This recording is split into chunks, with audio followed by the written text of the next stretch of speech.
not outrageous compared to where they are. Our audit districts are pretty similar because our social emotional aspects of some of our kids.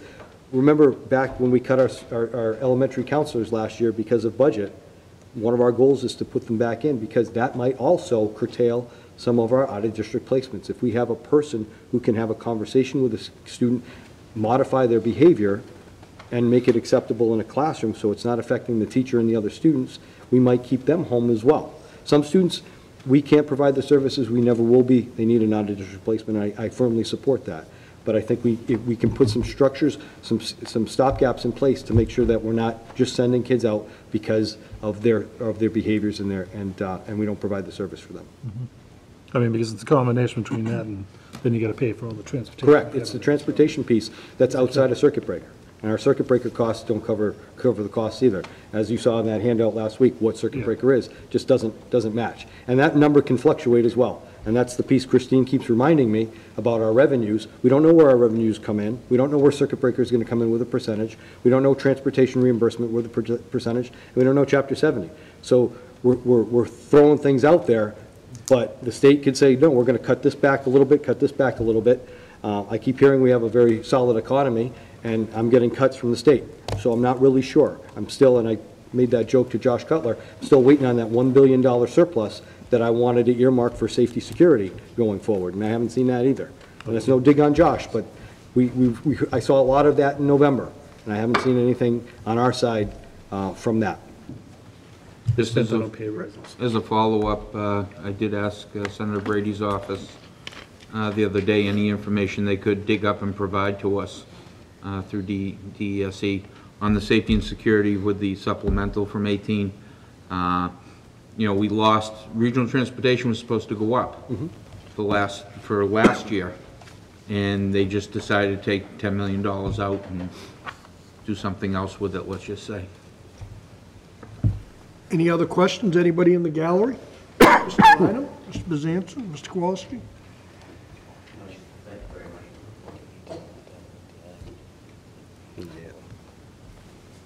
Chris? Just generally speaking, I mean, I look at the state mandates, and a lot of these things I think are the right things to do. We have to do these things regardless whether the state mandates them or not. But looking at some of them, I also, just thinking out of the box, and Robbie's kind of mentioned this in the past as well, are there any opportunities where we could push back and just simply say, well, we're not doing it? I mean, walk us through the compliance as to how that would go. Would the state finally just say, if you don't do it, we're not giving you any of your Chapter 70 money? What?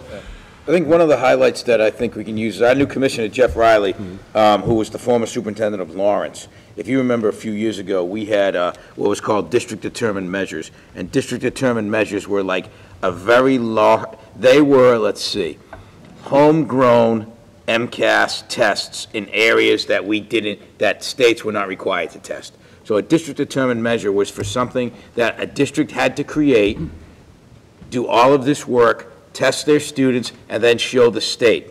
And the state had to approve what you did. So there was massive amounts of money that went into it. There was massive things that districts had to do. And in doing that, they then had to ask the state if that was okay. Totally fabricated by the state. Jeff Riley, our new commissioner, when he was the superintendent of Lawrence, said, I refuse to do that. I just refuse. So what took place was, by his refusal, by other refusals, by then the MTA getting in, by other groups, the Superintendent's Association, the School Committee Association, they all jumped on board, and that went away. But the only way that really works is by, one, a superintendent, I'm not saying a superintendent in his first 5 months, but a superintendent would have to make that determination and then get the pockets that are out there of administrative groups and area groups to go back against it. That has happened on a number of occasions with, well, let me say this, what you have for educator evaluation today is not what you had for educator evaluation when it came to be because of some of that pushback. So there is pushback continually. It's that we don't see most of the mandates. Now, what also gets caught up is when we talk about the charters, when we talk about the special ed, when we talk about all these pieces, then the state gets into the equity issue. And the equity issue is something now that's being pushed on many different levels, as well as it should be. But that also then it's difficult to then get involved in that on one local level. But there are people that are out there, and there are sources in education that are trying to push back. Some have been successful, some haven't been. I mean, I understand the dire straits that we face, the districts, some of the towns, et cetera, but I look at $474,000 going out to charter schools, or a deficiency of $474,000 to this district for charter schools. Yep. And I have a hard time rationalizing how we can even contemplate any type of cuts or reductions in the services we provide monies for something that we're required to do that absolutely have no benefit to the district. And that's why, you know, when you see the city of the Brockton really pushing back on a new charter school. Yeah. You know, Plymouth just opened a new charter school, and it's a public school, state public school, but we're tuitioning students in, and they can accept or not accept our students. And to me, I can't deny any student that walks in our door. So as I'm part of growing my network of superintendents, that's a discussion. So we had at that roundtable, Glenn Kuchar from MASC was there and talking about inequities, and that's going to be something that I'll talk to this committee about once we get through the process of litigation coming now. Equity is a big issue in the Commonwealth of Massachusetts. Make sure all of our services are equitable to all of our kids, because equity is a term right now that's flying all over the Commonwealth. So I want to make sure our programs are all equitable, so we don't open ourselves up to litigation moving forward. But that being, and I appreciate George saying that, I don't want to get out in front of something in my first 5 months that I don't want to back out to, but I'm willing to bring you as much information and provide you information around some of these unfunded mandates or underfunded mandates. Charter schools, my buzz. I don't really appreciate that, and I also, I love vocational education, but their per pupil expenditure isn't comparable to my per pupil expenditure, and I struggle with that as well. And programs that our vocational schools in the state are offering some of the kids that should stay home in their home district, but have the affordable or have the opportunities to go to vocational. So we're all pulling from the same pot, so to speak.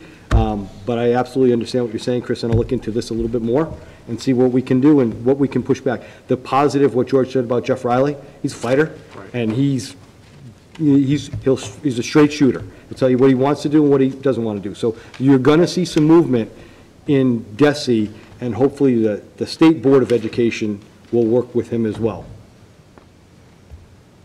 Thank you. Fred? And, you know, just getting into regional transportation, I got into it with Mr. Riley a little bit at a meeting, and supposedly turned him red, but we did talk afterwards, so I don't think he holds it against me. The Commonwealth looks at it that they want us to have quote-unquote skin in the game, but yet the mandate is that they shall fully fund regional transportation subject to appropriation. So I understand that, and that's where I was going. And as I said to him, I said, then come up with a list of standards. Okay, we've cut our start times. We've done everything we can software related to create the best bus routes to save as much money as possible on our busing. They know they have a problem as far as the bidding process and that you don't have enough people, but to come up with a different way of establishing what a district does and hold us to a different standard. Whether he listens or not, or whether there's anything he can do about it, I don't know. But it's one thing that's on the radar, at least of association of regional school districts that I'm involved with. Because as we all know, the regions are a little bit different. And that's one area, hopefully, that we can make some headway. Charter is another area that we're pushing at. Okay, any other questions, or anybody in the gallery? And as you can see, we have some problems moving forward with what the budget is going to be. We haven't come up with a direct figure, but you're $5 million in the negative on unfunded mandates.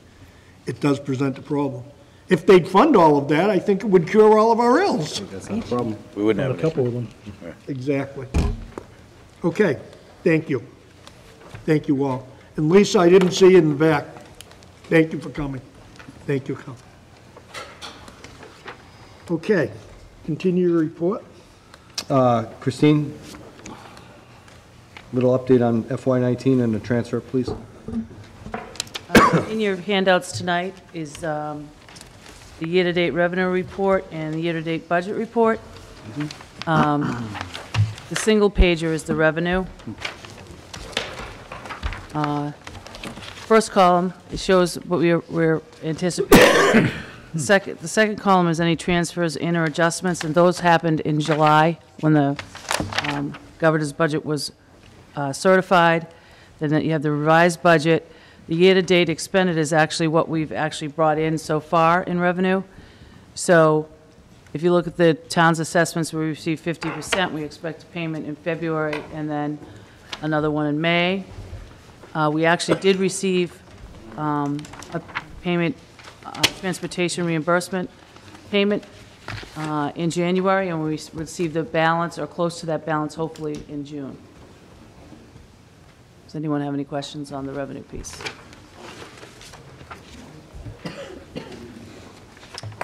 The year-to-date budget report. I feel like I'm a broken record, but if you look on page 9, the concern again is with the special education. You see that their transportation is running in the red. Their out-of-district placements is running in the red. Their contracted services is in the red. So still my concern there. And also, if you look a little bit further down, the McKinney-Vento Act, they were also over budget there as well.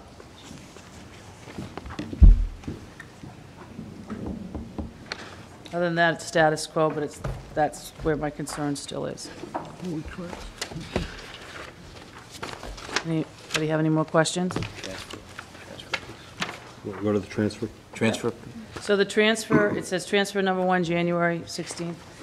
This is movement in personnel, and also that we ratified Unit A, C, and D. So this reflects the change out of that. It's moved out of the salary reserve that we placed when we, last year's budget before the collective bargaining agreements were ratified. There's no change to the bottom line. It's just moving money from one place to another. Sorry, Christine, Where's is there a that? handout on that? Yes. There is? We don't have it. She says you do. I don't know. The boss says you Yeah, I know what it looks like, but there's nothing. Don't. I can make you a copy right now. You're good. Good vote on it. You'll make it? Sorry about that. No. It's usually with this one. It's the last page, isn't it? The transfers. It look like this if you have. She's gonna make us. Yeah, I don't think so. Yeah, you just had the budget. Thought I had it. No, it's not in this.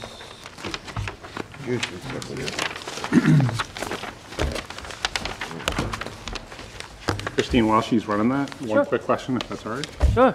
What is district-wide OTH SCH?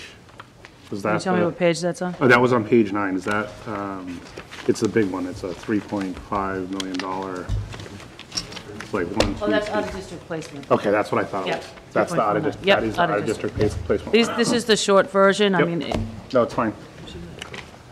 This one, OTH, other schools. right, the one that's already 100% of the, 150%. Right. That one, Correct, $132,000 over budget. correct. Yeah, okay. Hence why the transportation's over, because Got we've it. got a district placement, we got to transport them there. It's the last one printed before this. And I feel bad because Lauren keeps coming in with her head down, saying, you know, we gotta, you know, I hate to tell you, Right. but, I mean, and in certain situations, and I think, you know, it's our culture right now, it's how kids are, and we have to prepare our programs to accommodate all learners, and that's where we're struggling right now. And on the side, we're gonna get up, but all our collaborative costs are going up next year as well. No problem, thank you. Thanks, Michelle. Thank you. Much. Thanks, Shel. So there's no change to the bottom line of the budget, it's just moving money now that those collective bargaining agreements have been ratified. Thank you, ma'am. Gotcha.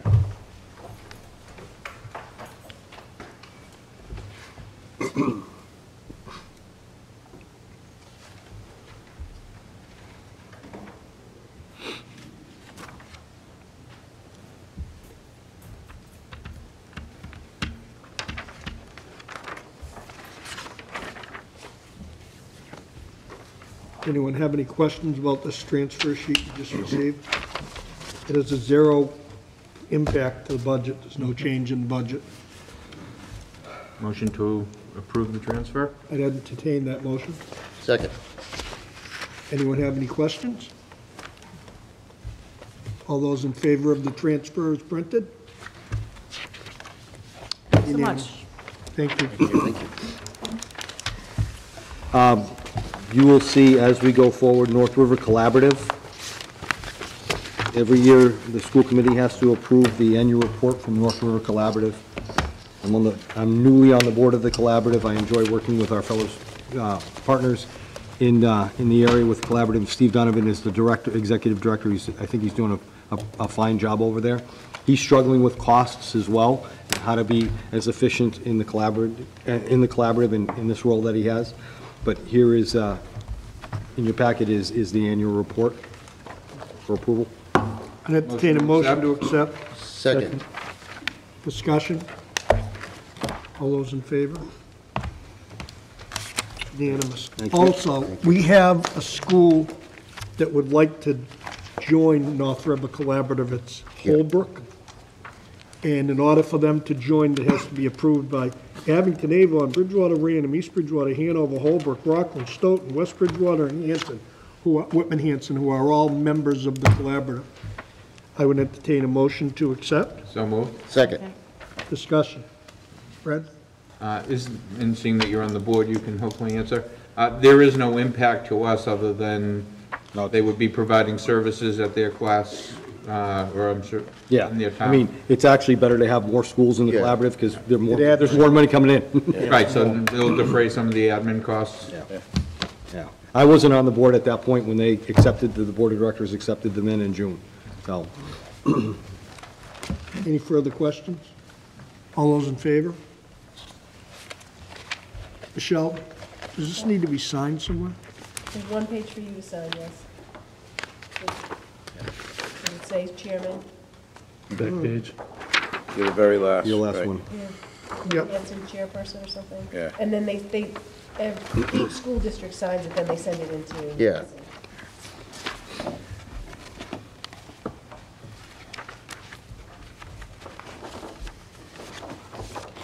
Right here, Shell went down. Okay. Anything further, Jeff? Just the reminder of charting the course on February 2nd for school committee members. It'll be right upstairs in the comm room. Do we need to sign up separately or just show up? I need to have attendance, so if you could let me know if you're coming. Put me down. Okay, anybody else? I know Mr. Scrivens, Mr. Trot. What's the time they get for that? 9 AM. I had Michelle, Shoot you one Actually tomorrow. reserved the library and the Courtyard Cafe, so we might have it right down in here. Okay. Yeah, whatever. I had Michelle make up and put in your packet in case anybody wanted to see a brief overview of what charting the course curriculum is going to be. Sort of maybe, some might call this a cheat sheet, but it is printed, so if anyone that is going or thinking of going wants to see what's going to be brought up, I've had Michelle put it in your packet, so it would give you a little bit of a heads up on what the rules and responsibilities are, so if anybody's doing it or wants to brush up on it, you would have that opportunity by putting it in your packet. And we give you lunch. If that's an incentive. Okay? Thanks. And just an update on what's going on in district with facilities and some building issues that we have. Right before our last meeting in December, we got cited by the Mass Fire Services for the stack of the Whitman boiler. Ernie sent, and Christine sent a quote over to Frank Lynham, which he approved. We had to fix the violation of the boiler stack. Cost was about $11,700. Got word today, there was a request for service in November for the Duval chairlift, the handicap chairlift in Duval for repair. It doesn't work. The vendor finally came out Monday to look at it and gave us an estimate that's either going to be repaired or replaced. The replacement cost is between $35,000 and $45,000, and repairs could be a little bit over $10,000. He's coming out, he was supposed to be there today or tomorrow or Friday, he gave us that little window to look at that. Haven't submitted that to Whitman at all yet. Wanted to just give you folks an update first on that, but that chairlift was reported to us, and Ernie reported it to the vendor to come out and look at it back in November. They finally came out and looked at it. We need to have a chairlift in Duval. We do have students that cannot use stairs, so that's something that we need before we get a violation from another governing agency. We need to get that repaired. Later in this fall, a parent actually emailed me about the lack of signage on Route 58 in front of the Indian Head School for a school zone. We have no signage on 58 saying, slow down, there's a school zone. Talked to Mike McHugh and Hanson DPW. They've earmarked $15,000 for solar signs, so that now you'll know that when school's in session, it's this typical sign, slow down 20 miles an hour during the course of the school day. So those will be going up soon. Todd earmarked that yesterday for those signs. Also, if you walk into the Indian Head Gym, you're going to see some capital projects going on. The ceiling tiles are being repaired in the Indian Head Gym. Also, you're going to see a big fan. It's called the Big A fan, actually from the company, the Big A fan company, which was approved a couple years back, I believe, to circulate the air in the gym. You'll also see the same 2 fans in the Hanson Middle School gym. George turned it on, almost sucked them up. Awesome. I gotta say, they won't. It was pretty good. It was fun. So those are some of the projects that we have. Oh, yeah, did I mention the ceiling tiles as well in Indian Head? The gym ceiling tiles are going up. So as you go around, since we haven't been meeting as frequently for facilities, I'll give you these updates as they come up. I will also provide you information if we do have a capital project that's an emergency project. I will let you know. It's something that I didn't do for the stack at Whitman Middle. I'll do that in the future. I think that's important for you folks to know. And if you ever have any questions at all, give me a shout, give me a call, and say, look, I noticed something. I didn't notice anything on 58 by Indian Head until that parent brought it up. And lo and behold, we did a look at it and said, yeah, we should have it's a school zone. There should be a slowdown area. We have it everywhere else in the district. We'll put it up there. And again, both towns have been very receptive to our capital issues. I know Whitman's having issues with capital, so I hate to say, hey, this is going on, and I'm hoping for a repair. I just don't know what it is yet, and hoping the company can come up with a repair, at least a fix for now until we can get through this budget cycle. That's all we have on things. On building improvements, there was discussion about what becomes a building improvement or what becomes a capital project. That's why building improvements is on there. Fred? I think that our facilities committee needs to meet more often. There seems to be projects going on that members of the committee are not aware of. We don't know what's happening, and therefore, you lose a little bit of accountability, so to speak. I think we should probably look at our calendars and schedule the facilities. You can schedule a facilities meeting before every school committee meeting, if it's deemed necessary, or we can just add it to every school committee meeting previous and cancel it if we don't need it. Yep. Just trying to think of what that other committee's doing, the budget, because they were sort of talking about meeting that hour before, but I don't think that's going to be super convenient for them. Speaking of that particular committee. That's a Whitman committee. It's a Whitman committee, and any of the Whitman members that are interested in going to that can go to that committee meeting. I know there's been some gray area, and we just kind of found out about it, because I'm not on the list, Jeff wasn't on the list, Bob wasn't on the list. Nobody was. I don't think you were on the list. It was kind of like, Found out when I walked through the door, there was a meeting. right. So there is a budget team, I guess it's, Well, I think it's a committee that's appointed by the town of Whitman. The only reason I'm on it is I asked to be on it. Is it like a rep, can I ask? Now, I thought Jeff and Christine So let me clarify. were, I was invited to a meeting in October by Mr. Lambiase. I was on the email to meet as far as how Whitman was going to structure a budget planning meeting, not budget meeting, so to speak, but rolling it out. We met twice. We met once in October, I believe, once in November, both at Whitman Town Hall. This meeting I found out about was this morning for tonight. I was not on zero. Mr. Lynham did send out an email late this afternoon or early this afternoon saying that there is a meeting tonight at 6 o'clock. So I showed up for that meeting. Michelle, would it be prudent to you send Mr. Lynham, Mr. Lambiase, whoever's doing this committee, to please notify the Whitman members so that they can be available if they'd like to attend that meeting? I only think that's prudent.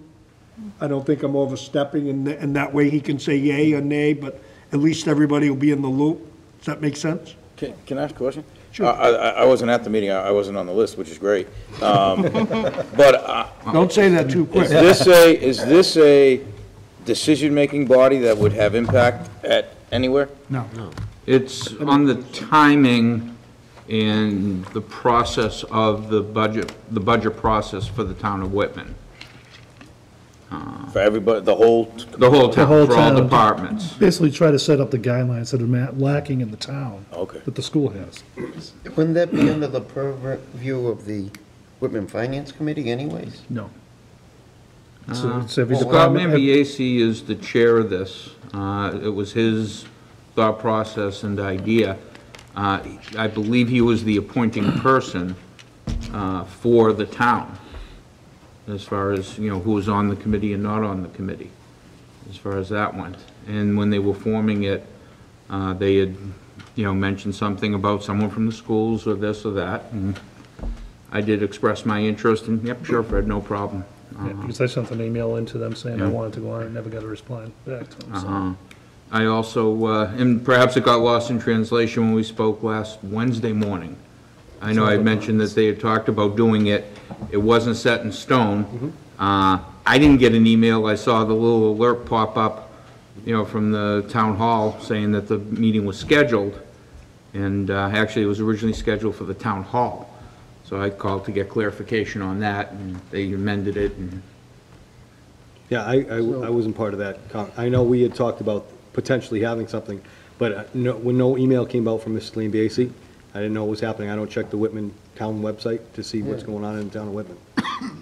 Bob? Yeah, I was at the initial meeting. They sent around emails and so forth, and I was never really notified until I found out tonight that there was one. I spoke to Mr. Lynham and told him to make sure he puts me on the email list if there's another meeting. But so I went to one, and I guess I missed one or two. Okay. So Bob, Yes, sir. so can we just make sure there's clarity as to the purpose of the meeting? So if it's a budget planning meeting for the town of Whitman, fantastic, wonderful.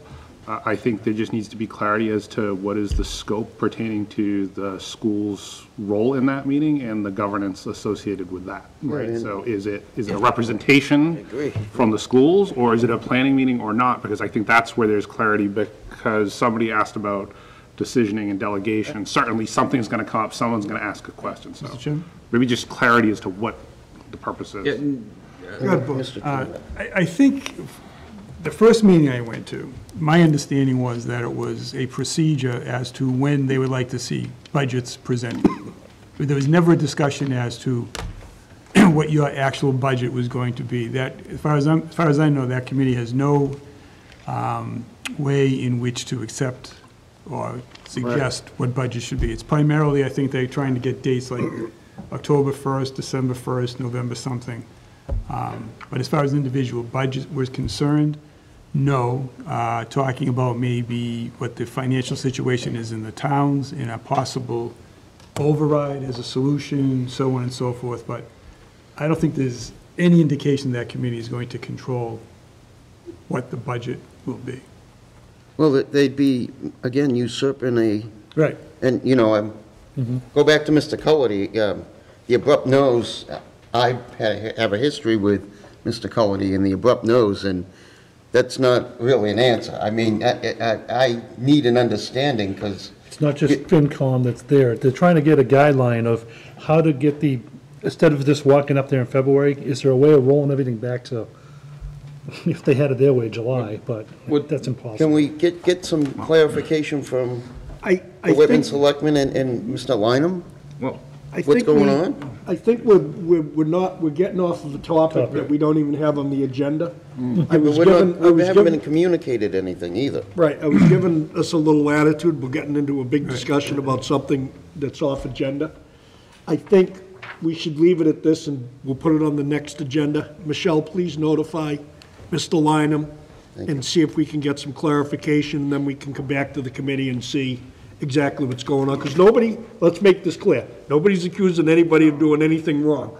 This is all done within the realm of trying to get Oh, some yeah, yeah. dollars. Yeah, absolutely. So I want to be clear on that. Nobody's saying anything's wrong. Let's get some clarity and move forward. and I just want, this committee's not about dollars. It's about procedure. Yeah, That's But that's- developing procedure, developing, yeah. you know, they want to develop a capital plan for the town, you know, in writing, similar to our capital matrix. And Okay. when they're looking for information and establishing a timeline, that's what the purpose of that committee is. Okay. That's all. Let's see if you can get some more clarity, Michelle, and we'll bring it back to the committee at the budget meeting. Okay. Everybody good? Any questions for Jeff? No, thank you. No one? Okay, vendor contract extensions. We had discussed this, and Christine has spoken to it, and we sent her. Yeah, at the last school committee meeting, you requested me to ask SJ Services and First Student if they would reconsider their increases. And both of them said no, because they're in the same boat as us. They have health insurance, and they have collective bargaining agreements that they have to pay their employees. So for the First Student, it will be 3.5% for 2020, and in 2021, it'll be 2.5%. SJ Services in year 2020 is 3%, and in 2021 is 2%. I believe you got this memo in your packet, so it gives you the dollar amounts. So I'm looking for a motion to extend the contract with SJ Services. So moved. How long is the extension? 2 Christine? years, and then we 2 put it years. out to bid again. Same with transportation, Okay, 2-year extension. it's a 2-year extension. When we get into discussion. I'm going to get into it in a minute. First student or which one you want? First student or SJ? SJ Services. Your motion. I have a motion and a second. Second. I have a motion and a second. Yep. Yes. Okay. Discussion, Fred? With SJ Services, are those increases consistent with their costs on the state bid list? Yes. Mr. Bush, did you have a question? No, I didn't. Chris? Do we have to do the 2-year extension, or could we just do one, or what are our options, if any? Is it just basically the way the 2 contract's years, written? because is that's, 2 years? the original contract was for 3, with the option to extend 2 years. When do we have to do that by? Sooner than later. But, I mean, what date do we have to give them an answer? Well, First Student, yeah, I would say that we need to tell them now. The contract, I think, says 60 days. But Abington, who we're in the cooperative transportation contract with, they already voted this. They voted in September. And SJ Services believe is 60 days. 60 days from the end of the contract? Yes. Be Okay. prior to the end of the contract. Prior to the end of the contract, which ends July 1st or June 30th? Right. Excuse me, June 30th. Any further discussions? Okay, so we're going to do SJ first.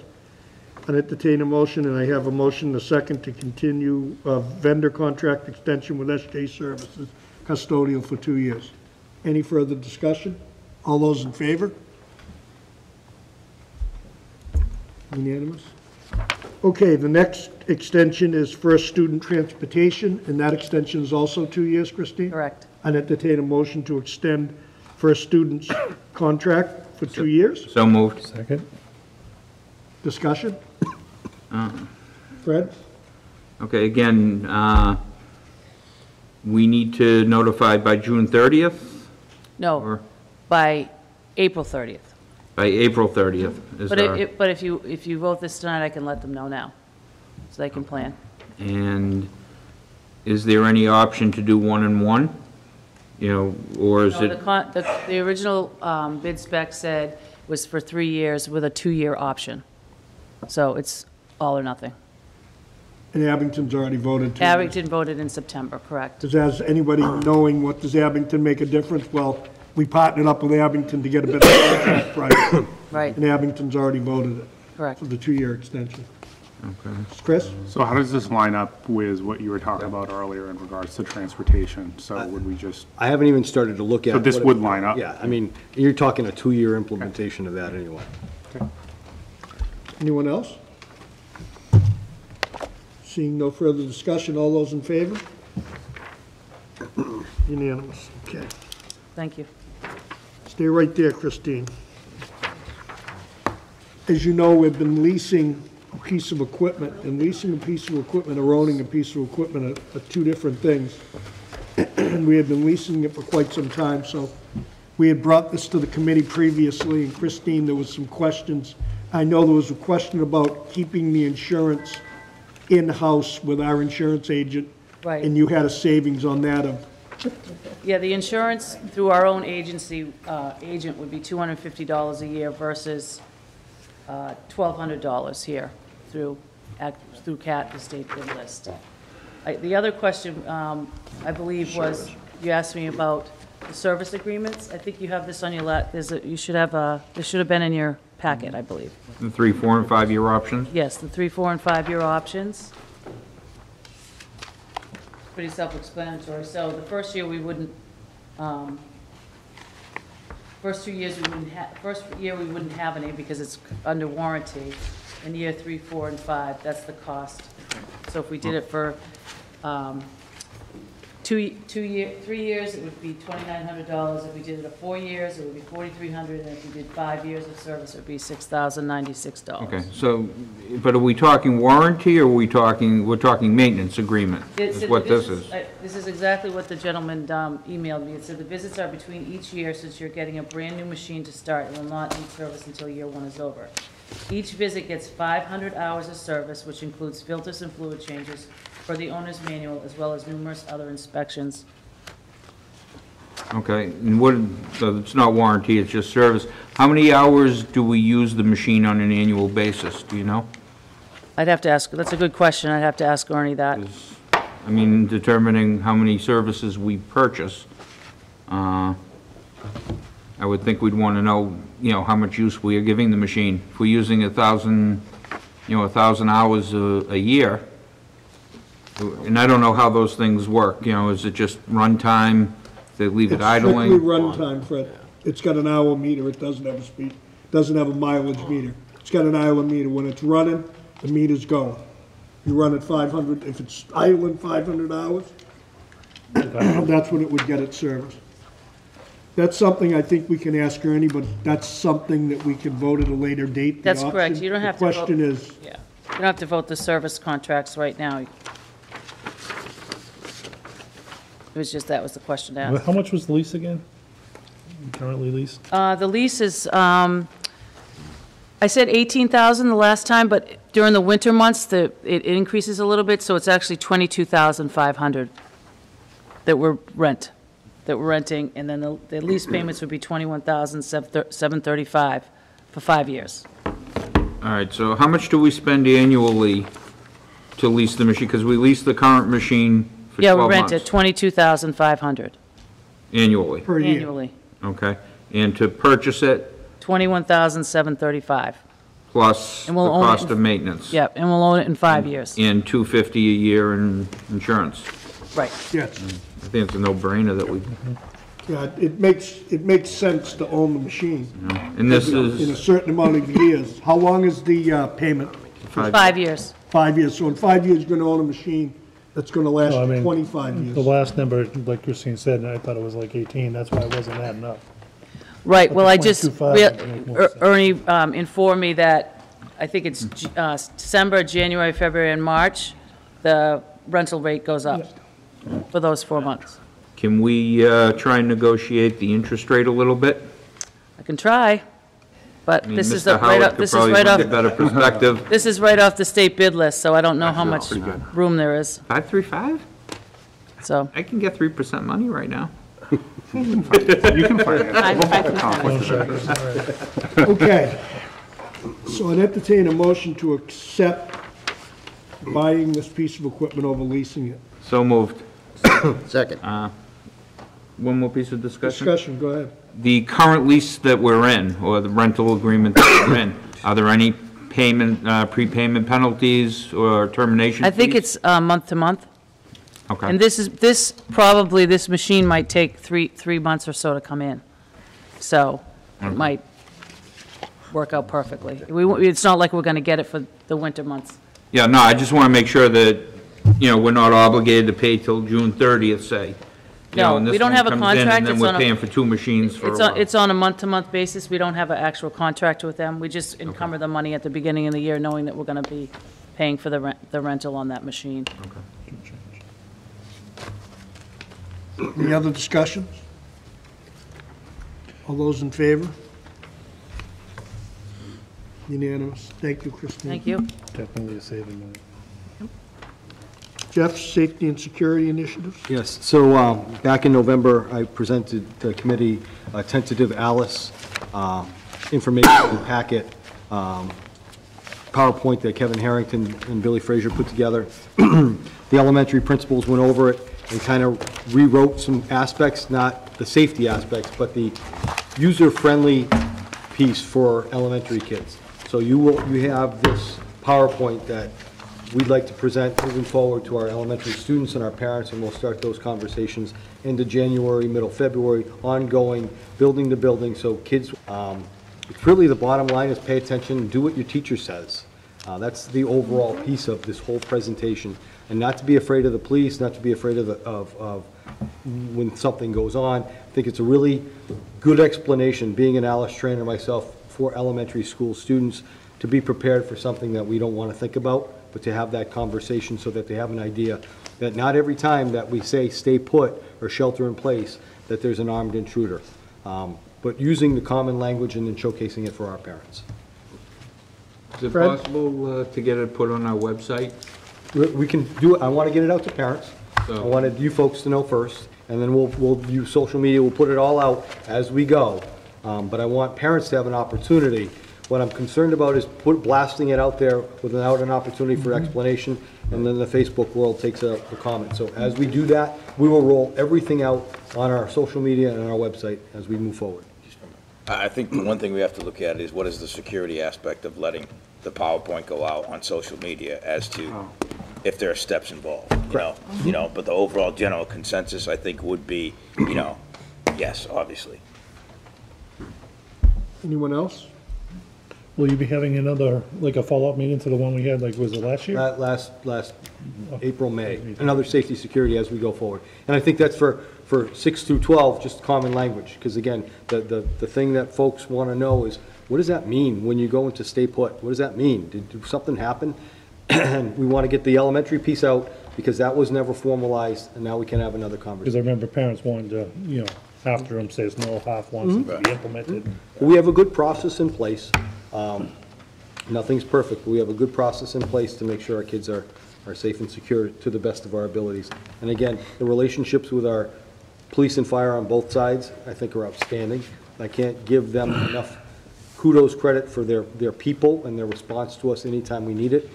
Fire drills, anything that happens, they're courteous, they're professional, and they work really well with all of our staff. So I appreciate them. And I think if you remember back to our first meeting of the year, one of our PD pieces for the whole staff was for training in Alice via the online component, which is the first piece. So we have a 3-year relationship with the Alice company so that each year our teachers can move through and receive different certifications and different aspects of safety for their classroom that are designed for them. So this is another outgrowth of that to let the community know. Okay. Christine, articles, warrant articles? Sure. In your packet, or was it the handout? The warrant articles? I don't think they're in the packet. Bob, do you have? I don't have any. What are they? Warrant articles? No, we only have the warrant subcommittee things. That's it. Wait a minute. Oh, that's warrant subcommittee. I didn't see it. That's all. It wasn't in the packet that was emailed.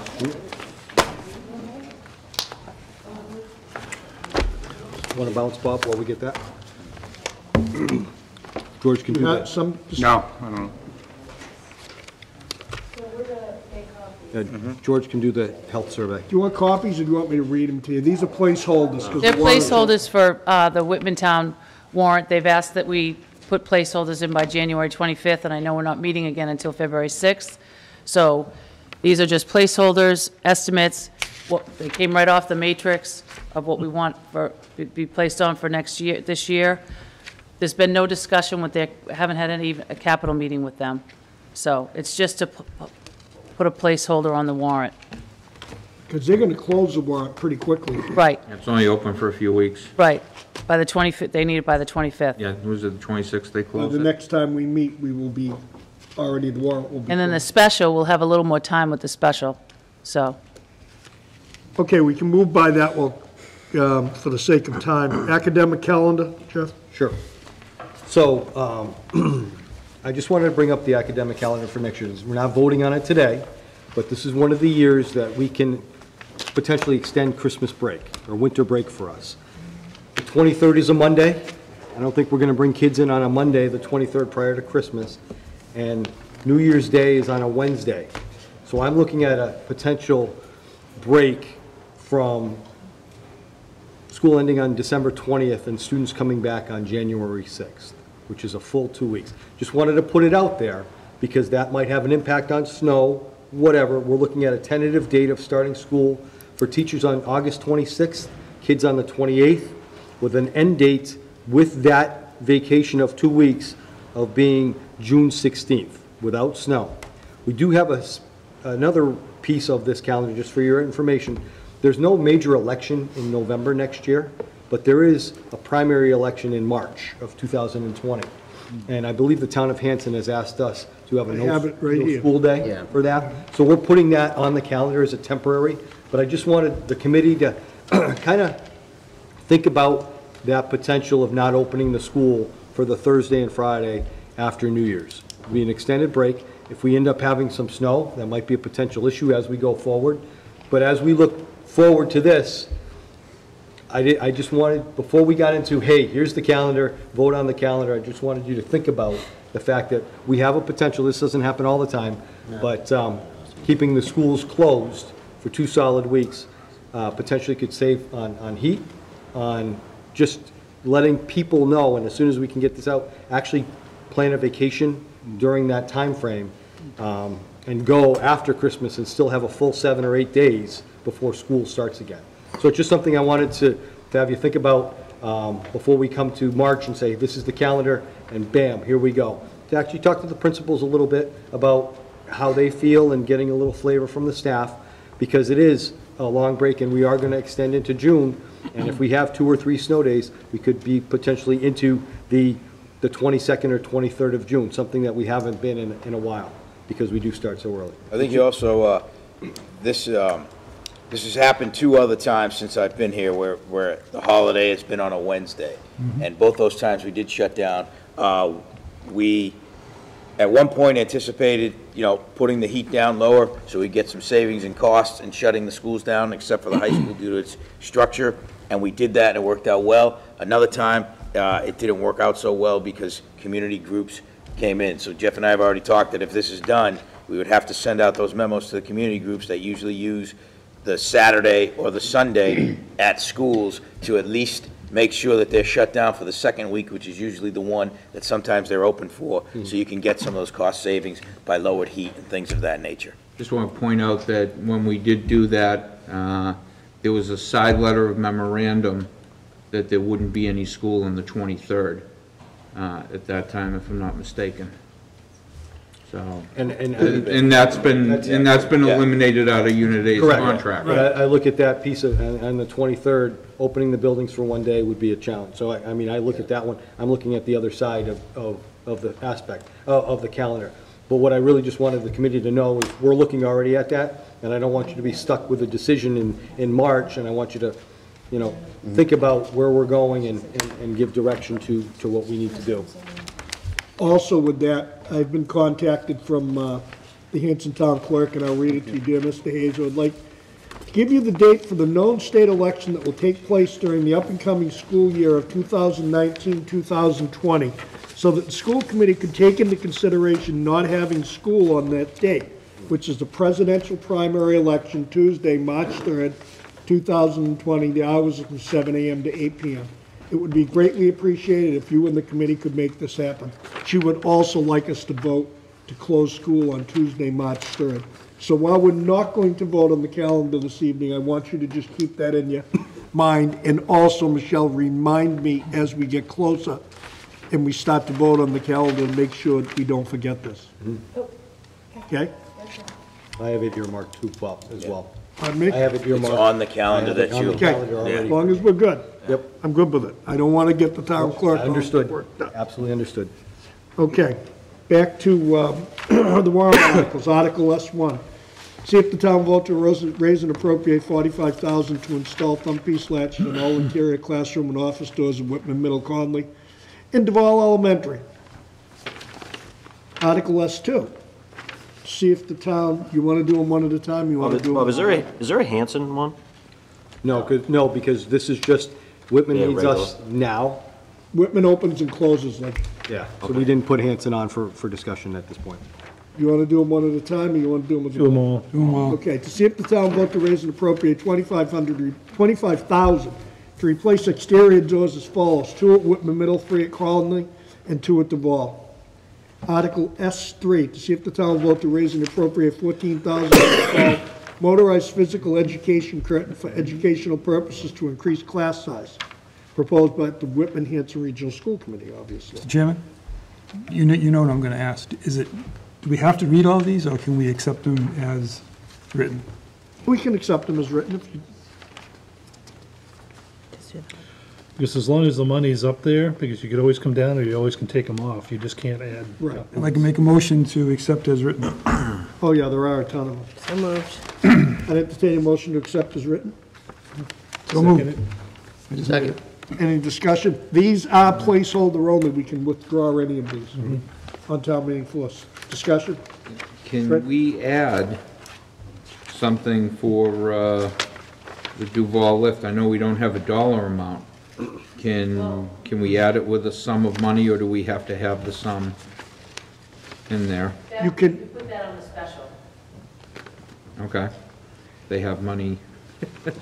To, If they to, have money, but in- when there's an emergency project that needs to be done, we call Frank and he talks to the Okay. solicitor. I'm just saying, because this is the only time we're meeting, do we want to have a placeholder on this Well, we'll have time at the special. as well? Okay. and also the dollar amount, Fred, if you were going to do that, you would put a bigger amount to make sure you cover it, and then amend it at town meeting to the exact amount that you need when you got the estimate. To answer that question. Any further discussion on the motion to accept as presented in the document? That's just placeholder. Placeholder. All those in favor? Unanimous? Thank you. The youth survey. Assistant Superintendent, Mass Youth Health Survey. Yeah, this is, it seems to be that Whitman Middle School has once again been chosen to participate in this random voluntary survey that seems to be pretty much 12 out of the last 15 years that Whitman Middle School's been chosen. Basically, it's put out by the Commonwealth of Massachusetts and the Office of Health and Human Services. What takes place is the school gets notified. Once they're notified, what you see is a fact sheet that'll go home. What you see is the parent permission slip should they opt out and not want their child to do it. It's completely voluntary. It's approximately 50 kids that are chosen, or 2 classes. During that class period, that one class period, they will take it, and then all the results are anonymous, and then you get the aggregate scores back. This has been something that's taken place in the district many, many times, and then you move on it from there. The best thing I can do if you have questions in your sheet, is the fact sheet. Goes from alcohol, tobacco, goes a little bit into relationships, and that's where we always seem to be asked. in a random selection. There's 116 schools that were chosen in Massachusetts, and Whitman Middle School was chosen once again. I'd entertain a motion to approve. So moved. Second. Discussion.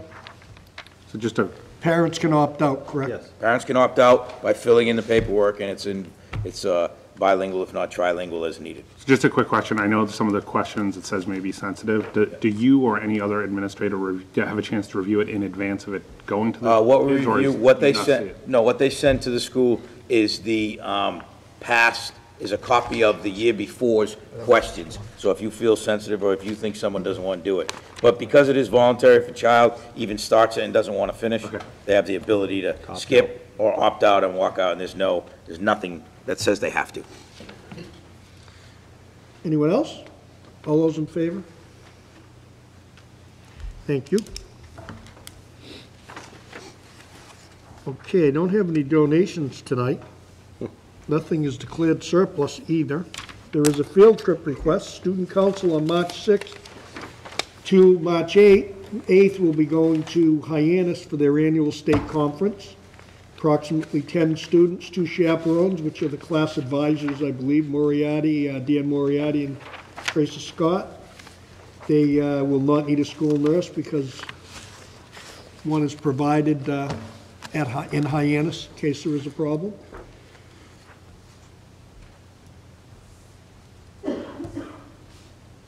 I'd entertain a motion to accept. So moved. Second.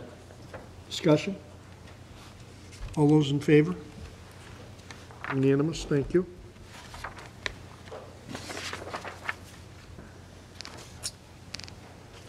Subcommittee reports, warrant subcommittee, I've got a couple of them. The first one is dated December 20th, 2018. I'd entertain a motion to approve. So moved. Second. Discussion? All those in favor? The next warrant is dated January 3rd, 2019. And entertain a motion to accept. So moved. Second. Discussion? All those in favor? Unanimous? Great. Policy Subcommittee? Nothing? Haven't met, no. Facilities and Capital Improvement, as we discussed, you're going to get a meeting going? Yeah, we're going to post before every school committee meeting.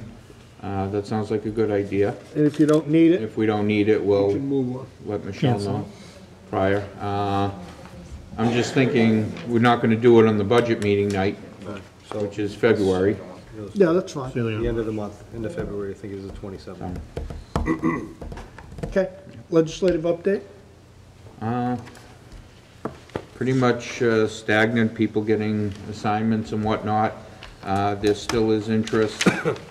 I did have a very long, healthy conversation with Senator Brady the other night, and asked him if I was crazy to try and push and see if they could do something on a percentage increase on Chapter 70 funding as opposed to a per pupil.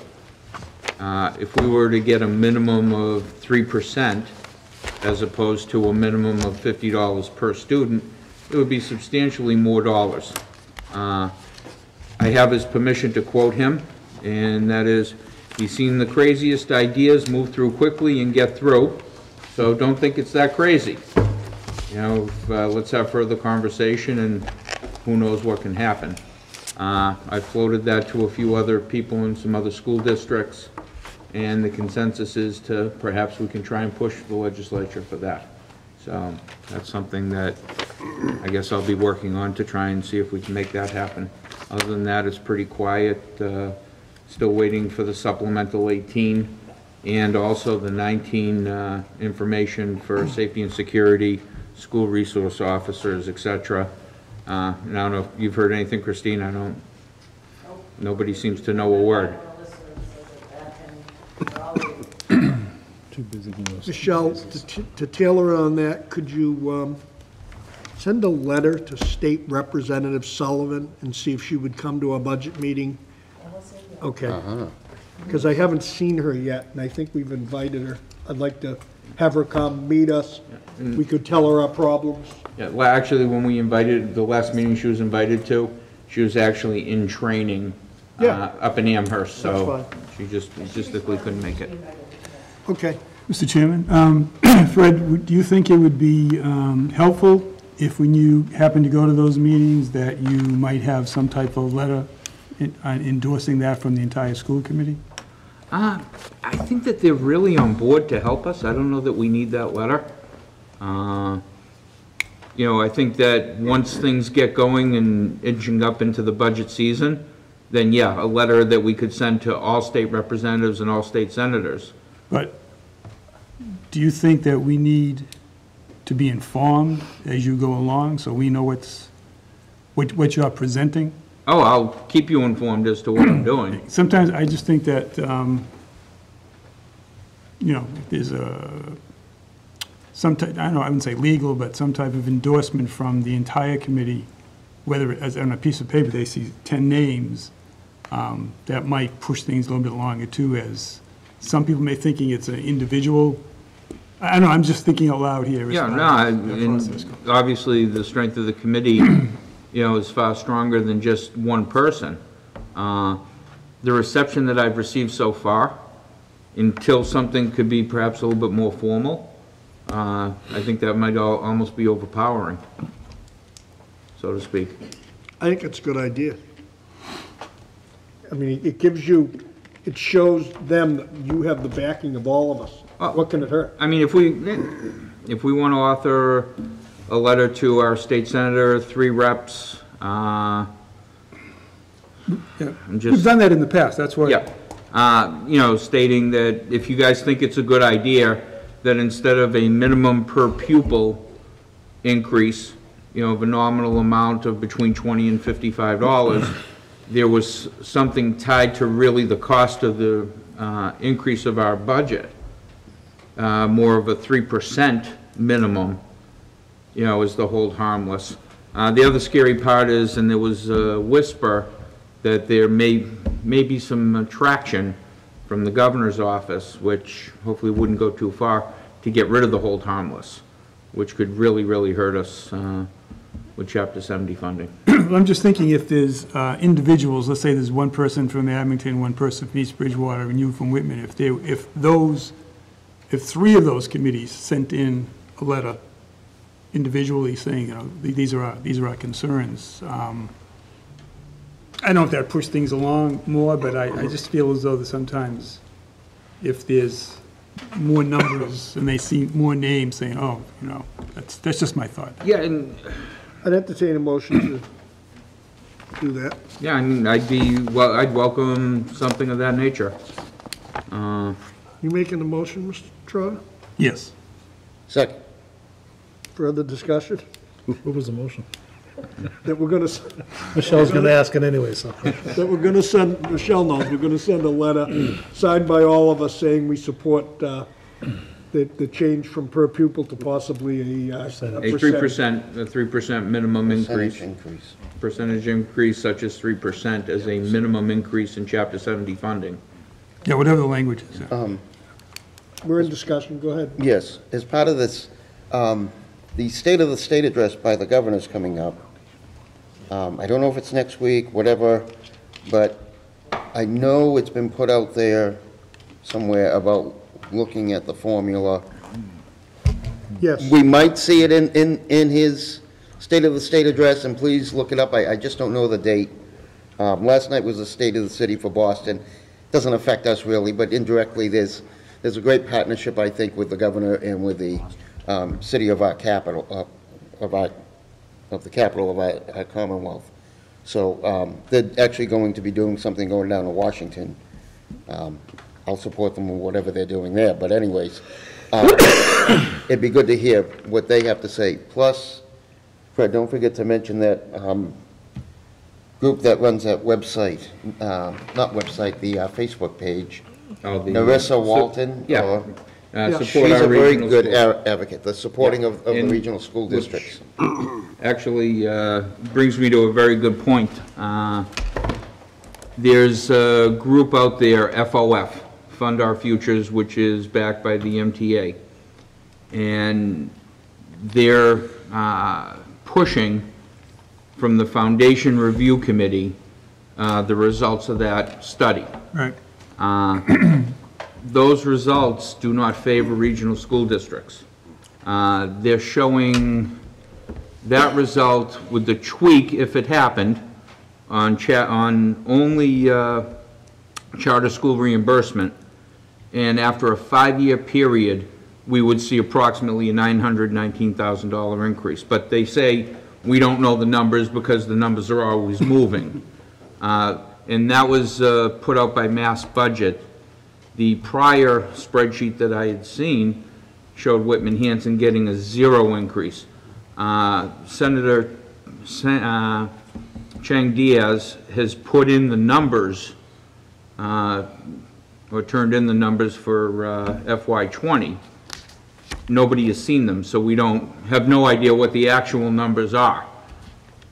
There is a push through Senator Tarr to have a regional school district review committee in taking the problems and the challenges that are unique to regional schools and separating them from a regular school district. That's one area that I want to try and push, you know, because it's all well and good. I think Hull just passed a resolution, you know, to try and obtain better funding.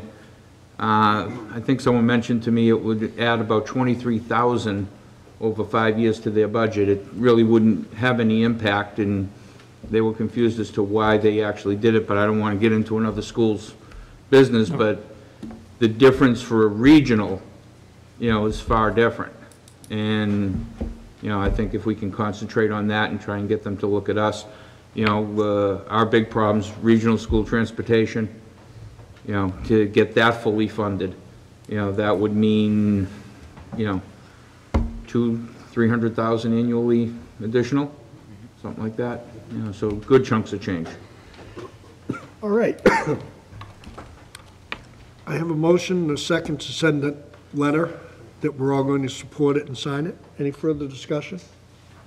All those in favor? Unanimous, okay. Pilgrim Area Collaborative. So I reported to you in December on a December meeting for the Pilgrim Area Collaborative.